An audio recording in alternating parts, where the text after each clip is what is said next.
Takashi कोटेगावा नाम के इस ट्रेडर ने 10 लाख को 1300 करोड़ में बदल दिया, और वो भी सिर्फ रिस्क मैनेजमेंट की मदद से। तो मान लेते हैं आपके पास जो टोटल कैपिटल है वो है बस 2 लाख रुपए का।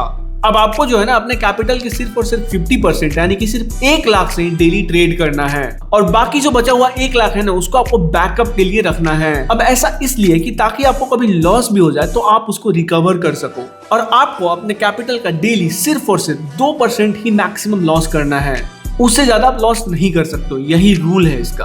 अब 1 लाख का 2% जो होता है ना वो होता है 2000। अब मान लेते हैं कि ट्रेड में आपका एसएल जो है वो 10 पॉइंट्स का पड़ रहा है, तो जो डेली लॉस है ना उससे आपको एसएल को डिवाइड करना है, और जो आंसर आएगा ना वो आएगा 200, यानी कि आपको डेली 200 क्वांटिटी के साथ ही ट्रेड करना है। और हर एक ट्रेड में आपका जो टारगेट होगा डेली 1:3 रिस्क रिवॉर्ड का होना चाहिए। इसका मतलब ये है कि जब भी आपको लॉस होगा तो सिर्फ 10 पॉइंट्स का होगा, और जब आपको प्रॉफिट होगा तो वो 30 पॉइंट्स का होगा।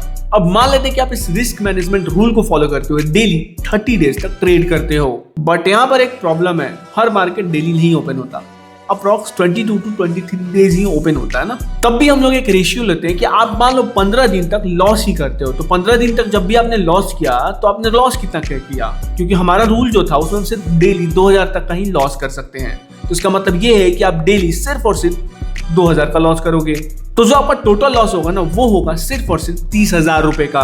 अब मान लेते हैं कि बाकी के बचे हुए 15 दिन तक आप सिर्फ प्रॉफिट ही करते हो, तो आपका जो टोटल प्रॉफिट होगा वो होगा 90,000 रुपए का। अब अगर आप अपने प्रॉफिट में से लॉस को माइनस कर दोगे तो लगभग कितना बचेगा, जोड़ के बताइए आप लोग नीचे कमेंट में, माइनस करके बताइए, सॉरी। अब काफी सारे यूट्यूबर्स ने बता रखा है कि ताकाशी कोटेगावा सिर्फ और सिर्फ रिस्क मैनेजमेंट की मदद से पॉसिबल हो पाया ये सब चीजें।